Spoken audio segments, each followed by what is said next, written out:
Jehovah. Jehovah? Yes. Okay, are you guys going to say C, and then we're going to do half Spanish, half I realized I should stop while I'm before I get too deep into it. Just constantly do that. All right, we are going to start the show. We're going to kick the show off with Jehovah whenever you are ready. Sweet.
I neglected to inform you that it was an instrumental. I was I was singing the whole time. You didn't catch the words? Very quiet. It was very, very quiet. The whole time. What's the genesis of that song? What caused you to write that? So I started playing ukulele basically because I was in a relationship, and the girl I was dating, we went to like a bookstore. We were traveling. We were in Arizona, and there was like a small little soprano cheap uke, and she wanted it, so we bought it. And is that the ukulele that you just played on? No. Oh, okay. That's long gone. But we brought it back, and for the next probably over a month, she never touched it. And eventually I would just kind of sit on the couch and mess with it. And then one day she was like, "You're way better at that than I am. You can just have it." And I was like, "Well, because I actually pick it up. I don't know what I'm doing. I'm just using it, utilizing it." And then when we separated, she kind of disappeared and stole everything, all of mine. She took your ukulele? Yeah. And everything else, my shoes and socks and laptop and Bro, hard drive, she like took everything, literally like my everything. legal documents. The car was full, the house was empty, my dogs. So all I ever got back, I had to start my whole life completely over from scratch, but I was able to get my dogs because they were like ended up in a shelter like 4 hours away, and they're in my name and they're chipped. So I got them out. I used the last of my money to buy a car on Craigslist and get back to Austin, and I restarted my whole life from scratch. And one of the first purchases I made with some of the last of my money at the moment was a new ukulele.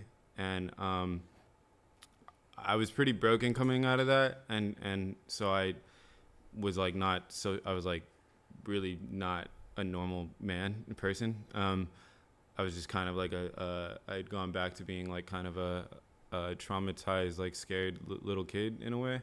And so when I bought that ukulele, I walked in circles around my dad's hometown, Georgetown, and just walked around the square and around the courthouse like a few nights in a row with the ukulele in my hands, and kind of like had learned those 4 chords, and I just kind of played them over and over until I liked it. And I think the second night I did that, it was like a Friday or Saturday, and I sat against the courthouse, and there were like a bunch of kids running around playing tag and like families, and it was a nice night. And as I was playing, I started playing what I just played. And as I was playing it, I noticed this like little kid, like maybe 6, was like hiding in the bushes like next to me and like listening because he just wanted to listen. And I kind of noticed him, but he didn't want me to notice him, so I just kept playing. And when I finished, I got up and I was kind of like tearing up. And as I walked away, I looked back at him and I was like, "Thanks for listening." And he was like, "You're welcome." And I walked away and I was like, I think I just became a ukulele player. Like, Dude, that's and so incredible. when I started releasing music again, because I'd quit everything, and it wasn't a good relationship, obviously. Yeah, it sounds like it. She took all your stuff and bailed. And not just like physical stuff, but also like emotional and like my identity in a way, my worth, and that I gave it away. It's not like her responsibility. I take responsibility for it, but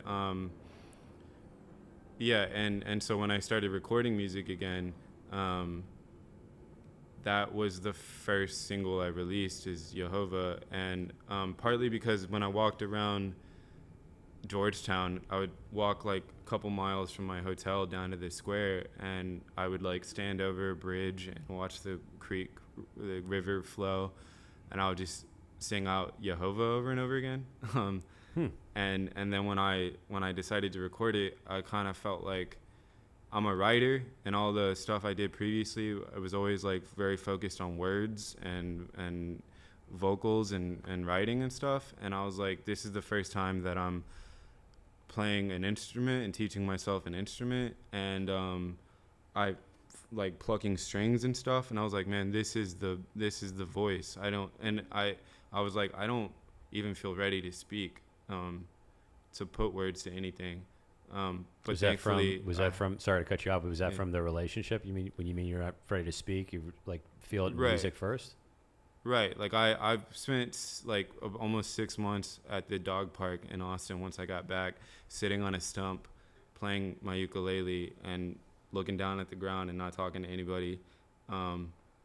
And really it was other people who saw me there every day who would start asking me like, "Oh, I see you here a lot. Are those your dogs or whatever?" And eventually I realized like, oh, A, other people don't hate me, and B, there's a lot of nice people out there that I've been closing myself off to. So I don't know that I, at that point, would have gotten myself out of it if it wasn't for other people coming up to me and talking to me. Oh wow, man! Yeah, there's some. It's unfortunate we live in a weird world with some really shitty people. But a lot of good ones. But there's a lot of good people in the world, and you can't let the bad salt the good. There's more good in this world. It's like this place. It's a place of love. I mean, look, we got a little audience here for you to listen to your music on a Friday night. I'm very happy that you're here. I'm sorry that you had Thank some you. of this crazy tragedy, but it led to some beautiful music, man. Right. Was there a significance to the name Jehovah So outside of just you saying it? Why was that popping in your So head? at the time, I had just finished reading this book that I had found at Half Price Books that was called The Keys to Enoch, the Book of Knowledge. And it's like pretty rare or whatever. Like if you look it up, it's like a bunch of money and like considered like pretty rare. I think it was written in like the 80s, like 88 or something. And it's like on universal concepts of like, I don't know, the makeup of the universe and the Some heavy stuff. Right. Yeah. Deep stuff. And in it mentioned that one of the names that people referred God as was Jehovah. Mm-hmm. And for some reason that stuck with me. And I was like at probably like my lowest point, and I just wanted to sing that word. And so then when I decided to just make an instrumental, I just called it that. That's beautiful, man. That's beautiful.